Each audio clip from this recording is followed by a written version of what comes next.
Is it bright enough? Can you see me? Yeah, I've just been fooling around with my lights trying to make me look not so grainy. Now I look very bright. I can see everything. So Yeah. It's like HD TV.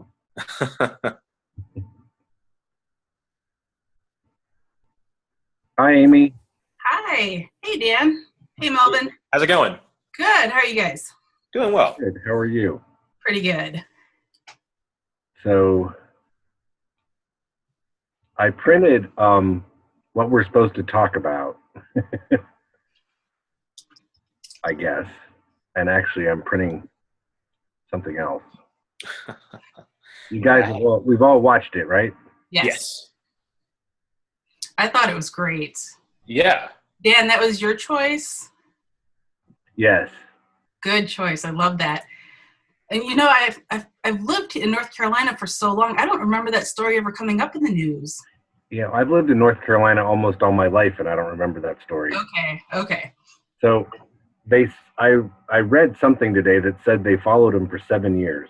Wow. Yeah. And you could tell they followed him for a while. Right. Yeah. You could tell that for sure. Have you ever heard the story before, Melvyn? No, and as I was watching, I think it took place, like I lived in Philadelphia for 5 years. I think the meat of it took place like while I was away, and it must not have made it quite up there. So it seems like it wrapped up like just as I moved back. So yeah, I was thinking like I didn't remember hearing about this, but I think it happened while I was away.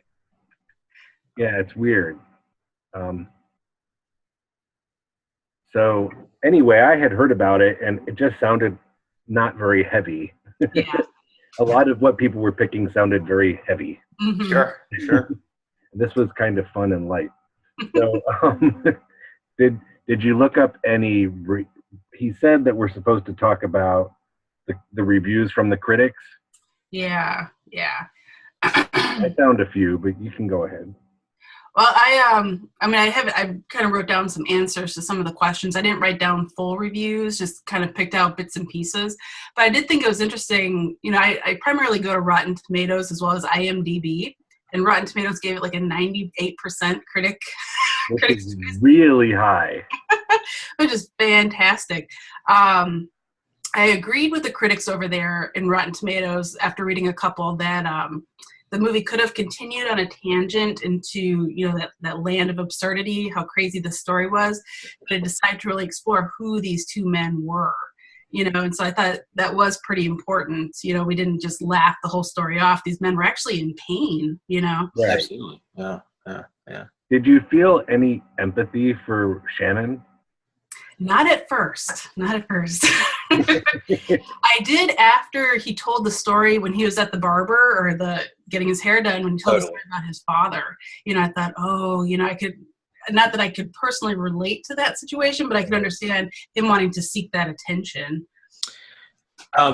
Well, I'll bring this up later on. It's too early for that now, I think. But I think they really built that up for us. Because I think we were supposed to see him as being a little bit boorish at first until we were fed kind of, his childhood stuff and, some of his and you could tell that he was really hungry for attention, that he really liked being on camera.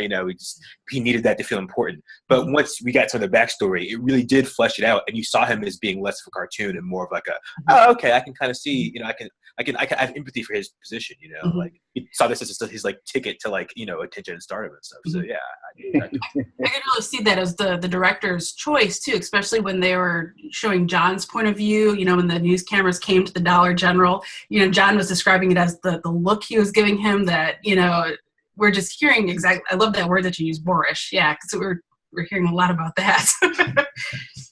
Well, and even with the empathy for his childhood, I have a hard time forgiving him for being an asshole. Mm-hmm. Sure. No, sure.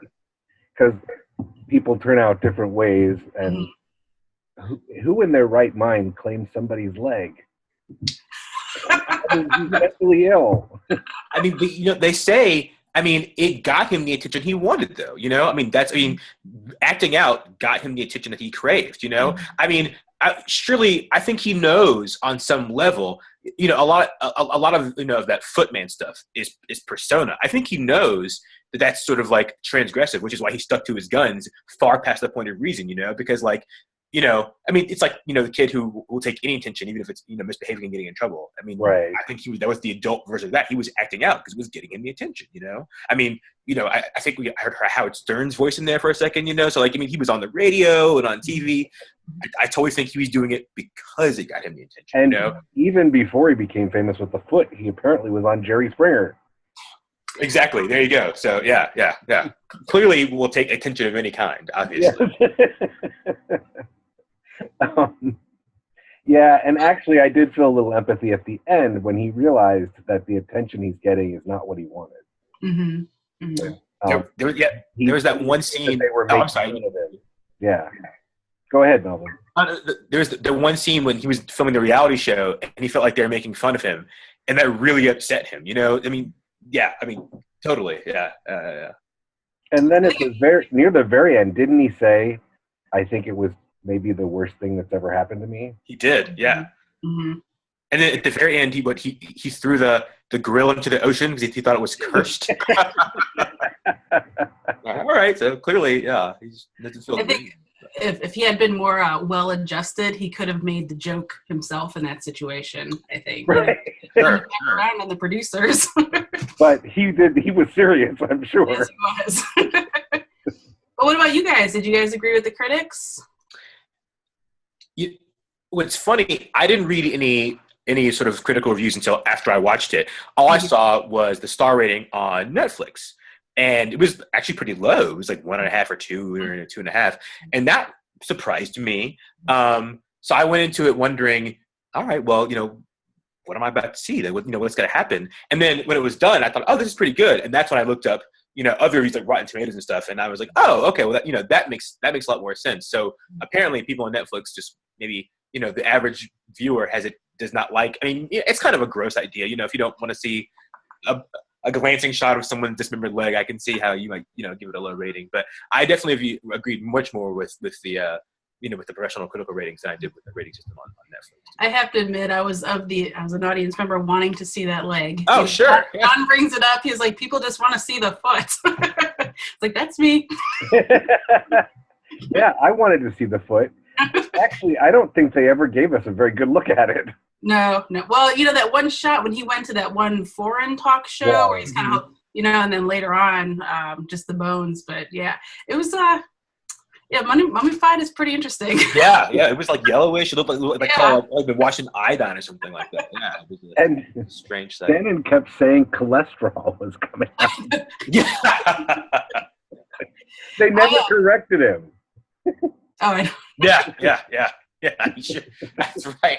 And there was something else that he kept saying. Oh, what was that word? He did it twice. Oh, he used perspire. Yes, he transpire. Transpire. That's exactly what it was. Yeah.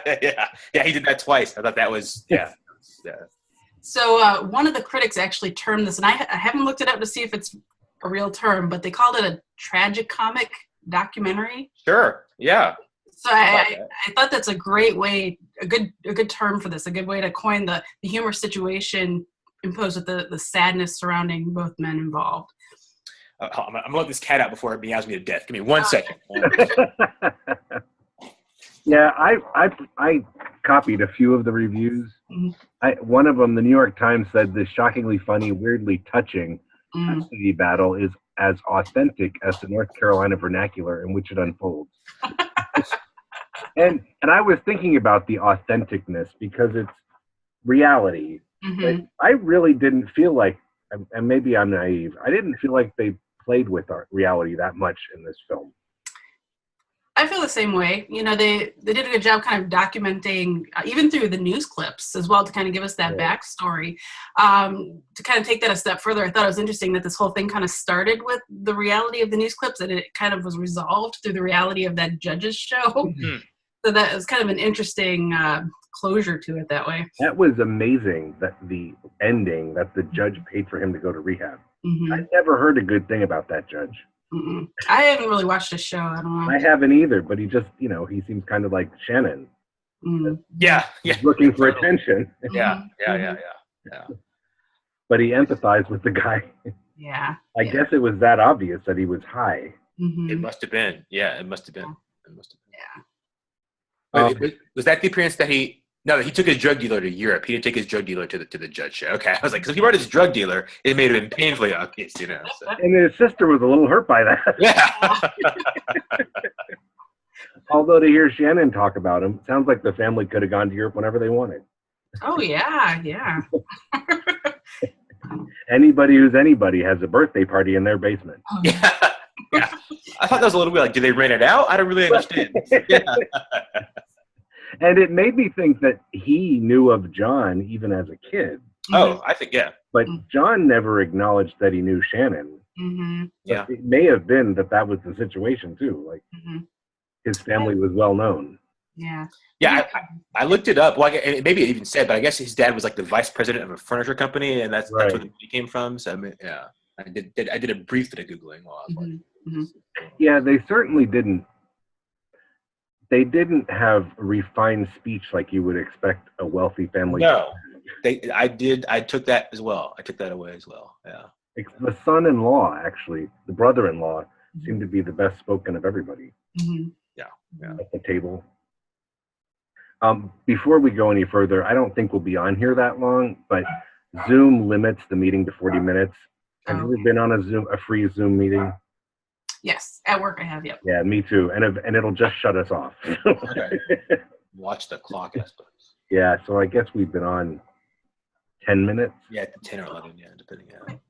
And I'm recording it so that I can put it in the forum. Oh, great. Okay. So that we can prove that we did it. Although Jeff is pretty easy. Yeah. He's a reasonable guy. So, any other comments about reviews? They're pretty accurate. So overall, we enjoyed it. We all enjoyed it. Yeah. Like Melvin, I kind of went in with low expectations when I saw that Netflix, the star ratings. I thought, oh, okay, well, and then after the first few minutes, I was chuckling, just waiting to see what would happen next. Yeah, I actually had not read any of the critics either before I picked it. I just went through a list like Jeff had suggested, and I vaguely remembered having heard about this, and it took place in North Carolina, which I thought was interesting. It was a great choice. Yeah, that was awesome. I had a really good time watching it. So, what would you say, how was the film structured?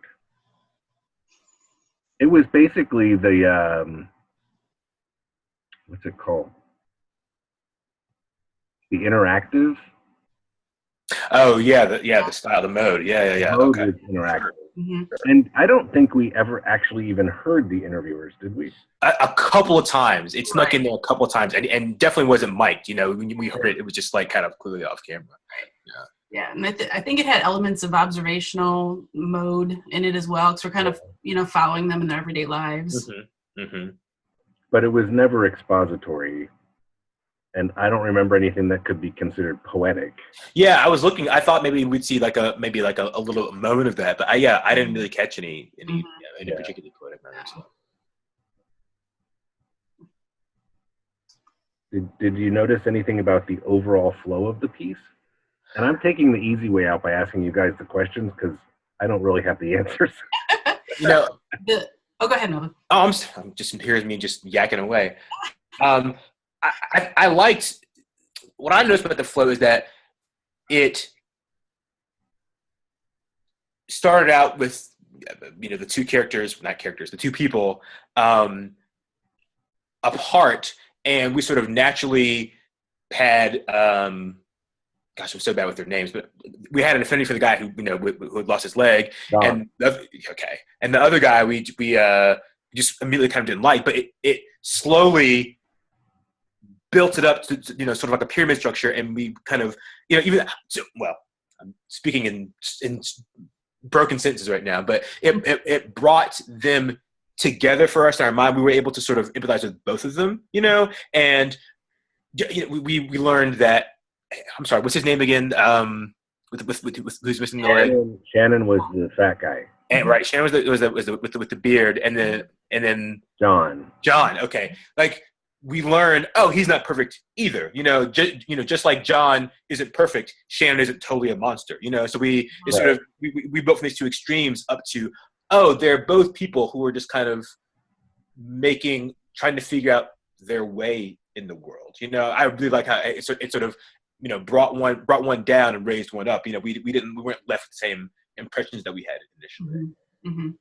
That's yeah. I guess that's was my main takeaway from that. And a sentence that struck me in that movie was when they were talking about how difficult John was for the family. His mother said, I knew exactly what you're going to say. I'm not sure that, she said, I like him a lot. I'm not sure that I love him. Yeah. I mean, how bad does a guy have to be for a mother to say that? I rewound that part to make sure I had misheard. Did I hear that right? Yeah. Because I feel like, you know, I know we're probably going to talk later, but the music as well. You know, the beginning was so light, and you could feel through the music that something more somber was about to happen when they're starting to reveal more of their stories. You know, and I kind of go back to the news clips too, because I think in this piece it was really important to see all of the background information of the story, just as new audience members coming into it. You know, just giving them a chance to tell their perspectives. You know, I feel like that helped move the story along. We got to know about each man through each other's eyes. You know, and I thought that was an interesting way to tell the story too. Yeah, it was.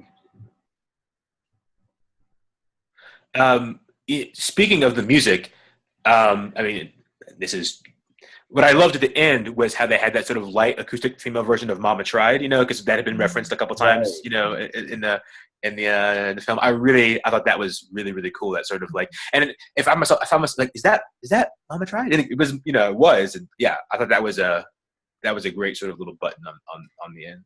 Is there? I didn't look it up. Is there more meaning in that song? Maybe. I didn't look it up either. Yeah. It wasn't the basic meaning just that no matter how hard Mama tried, she didn't raise him perfect. Yeah, I mean, he said it was Merle Haggard, but I actually think it's Johnny Cash. Oh, really? Yeah, I could be wrong. I didn't look that up, but definitely one of the two of them. But yeah, I mean, you know, the whole point of the song is, yeah, because you know he's in prison. He spent his 21st birthday in prison, you know, for murder, and he's like, you know, I went through life and I had a lot of tough breaks and I didn't do everything right, but my mom did try to raise me right, so I can't blame it on her. You know, I mean, yeah, I think that's more of a reflection on John because you know he came from privileged units. They had a little bit of money, you know, so he didn't really his life. You know, I mean, he's living under a bridge at one point, and that really didn't have to be the case. You know, it seems like. It didn't seem like any of them had money anymore. Yeah, I wondered about that too. It did not seem, like they were particularly. I mean, it looked like they still lived in that house. You know, from the inside, it looked like the mom still lived in that house. But the sister was working as a cleaning houses. Right. Yeah. So she's no heiress. Right. Right. Yeah. Right. Yeah. Well, it's interesting that song then kind of reflects on the relationship with the mother, you know, whereas both men were kind of wanting to please their dads. Right. That's interesting. That is interesting. I hadn't even considered that, but that's, just kind of that redemption at the end, I guess. Shannon, I don't think had that same. Did we meet? We didn't meet his mom at all, did we? No, yeah, we did. Yeah, because she was there a lot with his wife. Yeah. She was kind of quiet. Yeah. Yeah, she was. He didn't really like his dad either. True. Yeah. Difficult marriages. But yeah, to be sure, neither of them came from anything but a tempestuous home. I looked it up. It is a Merle Haggard song. It is Merle Haggard. Okay. Supposedly one of the best badass prison songs. So I guess it was about being in prison. Okay. He was right. I should never try to correct a man who's been on reality TV. Repeatedly. Right. More than once, yeah. On different continents even. Even in Germany. Right, yeah. So we sort of talked about the structure, and did you think the style suited the film and the topic? We generally think that it did, I guess. Yeah, I think so. Yeah, I don't think I could imagine it any other way, poetic or... Yeah. No, it wouldn't have worked. Effective in this situation. Or reflexive. I mean, reflexive is what Melvyn and I had to do for the mode. I think it was hard. It was. Yeah. It was kind of hard, actually. Yeah. And I had the poetic one. That one was tough as well. Yeah, it wasn't just the straightforward like this video, like this documentary one. Yeah, I kind of groaned actually when I got stuck with it. I mean, it turned out interesting. I had a good time doing it, but I definitely groaned. I was like, oh, really? Okay. Yeah, I did too. I was like, how am I going to do that? And Yeah. when? Right. Right.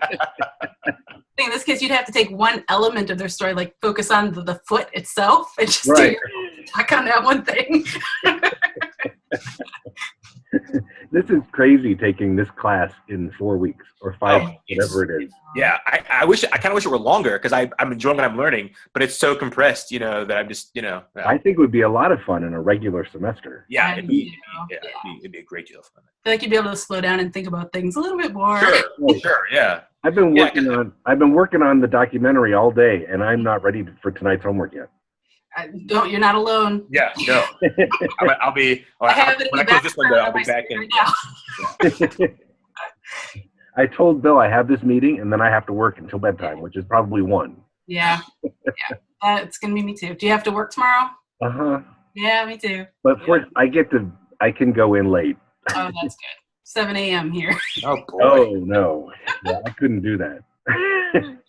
I couldn't do that on a regular night. Oh gosh. So one of the questions was, what was the camera work like in this film? That was a tough question for me. I had to kind of look up what they meant by camera work.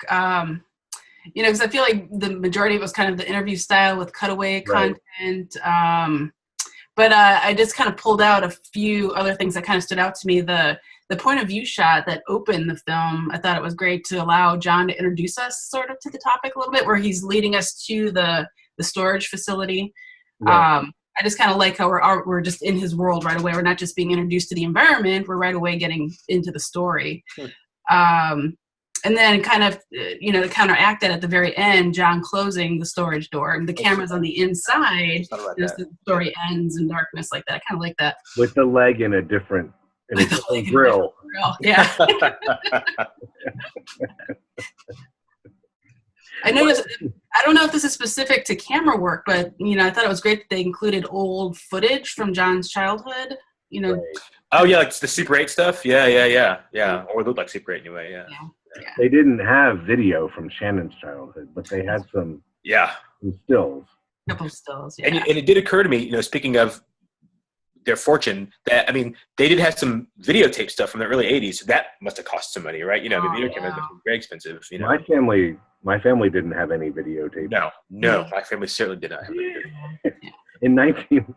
When I was like a junior or sophomore in high school, we all put our Christmas money together to get a VCR. Oh. It was like $400. Oh gosh. Today they're worth less than nothing. Yeah. I wouldn't pick one up in the trash heap. Right. But I remember thinking it was cool, the people who had some sort of movie camera. Yeah. And now we all have it in our pockets. Yeah. It's amazing. Yeah, the first camcorder we had the big tapes in it that you would have to then put inside the VHS.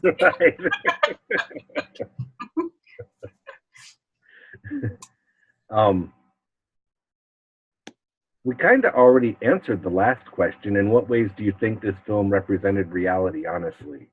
And what ways did it manipulate? I didn't think it did manipulate it. The only manipulation that I pulled out was the jump in time, because they followed the story over such a long period of time. There probably wouldn't have been a better way to kind of show how things were going now versus back then. We could definitely see a change, as far as John was concerned. We could see he was much healthier and more centered. He was more, feeling as though he was being a good man and contributing to his community, I guess, and his family's ties were getting stronger. For Shannon... Yeah. I don't feel like he had that same redemption. So. No, and actually, I was curious about whether his wife did leave him. Oh yeah. They talked about divorce. Yeah. That's what they were talking about at the end. Yeah, I'm sorry.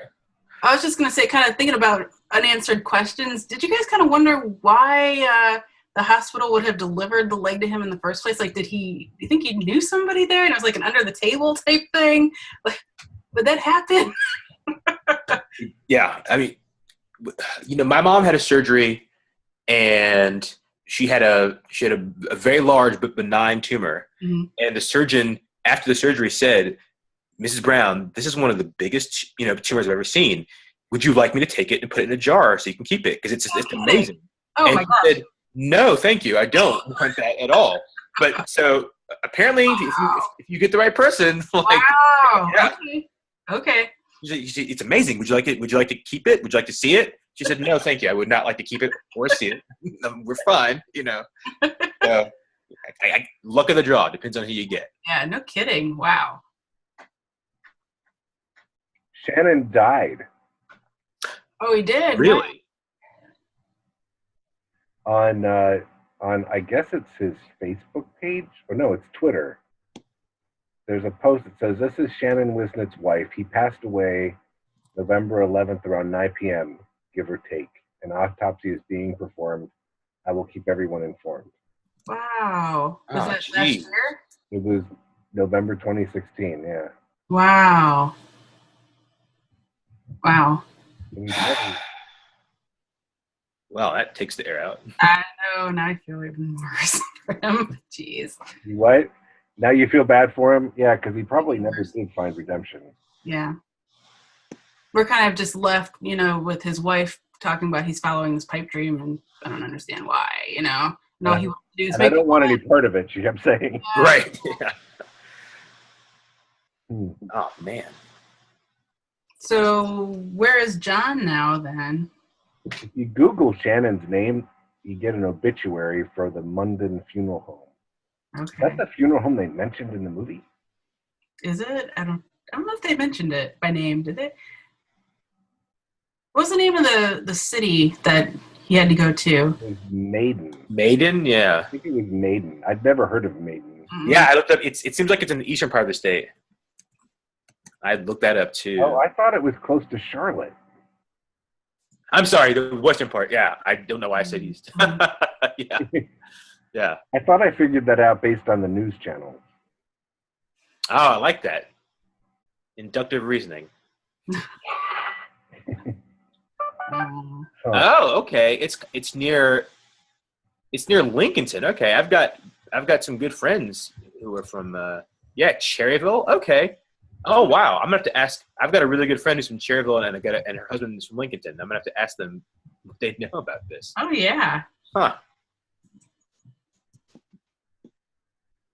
Interesting. I'm looking John up now just to see. I just tried to look John up too and didn't find anything. Okay. Did you find anything? Let's see. There's a Facebook page for the movie. Let's see. Nope. That's good. Trying to do it quickly to respect our time.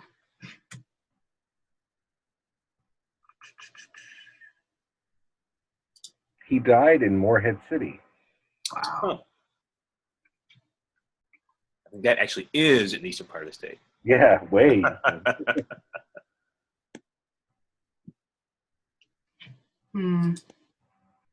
At Carteret Healthcare in Morehead City. Mm-hmm. Maybe he was just visiting the beach. Maybe he was. Mm-hmm. Jeez.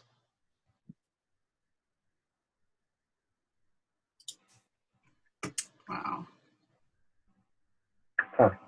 NPR did a story on him in 2015. When did the movie come out? I think it was 2014. Oh, okay. No, it says 2015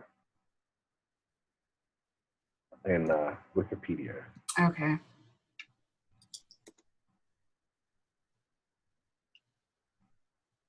Hmm.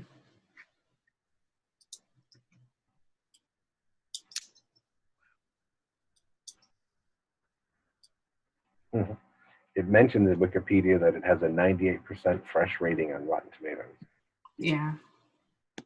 If I had that, I'd flaunt it too. I would make sure that was included. Mm-hmm.